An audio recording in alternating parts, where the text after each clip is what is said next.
नमस्कार. आत्ताची सर्वात मोठी बातमी. मुंबई ठाण्यात महायुतीला झटका. एक्झिट पोलमध्ये ठाकरेंचं किंग.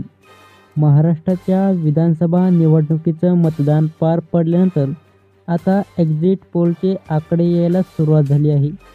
यामध्ये संपूर्ण महाराष्ट्राचं लक्ष लागलेलं आहे. मुंबई आणि ठाण्यात पठ्ठ्यात पत्रकारांच्या एक्झिट पोलमध्ये धक्कादायक आकडे समोर आले आहेत.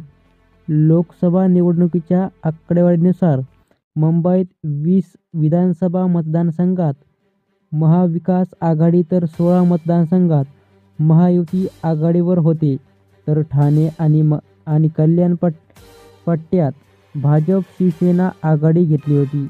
विधानसभा निवडणुकीत तज्ज्ञ पत्रकारांनी केलेल्या एक्झिट पोलमध्ये मुंबई ठाण्यातल्या 54 पैकी 16 ते 19 जागांवर महायुती तर 26 ते 30 जागांवर महाविकास आघाडीचा विजय होईल, तर 4 जागांवर इतर पक्षाचे उमेदवार जिंकू शकतात. तर एका जागेचा निकालाबाबत अनिश्चित आहे.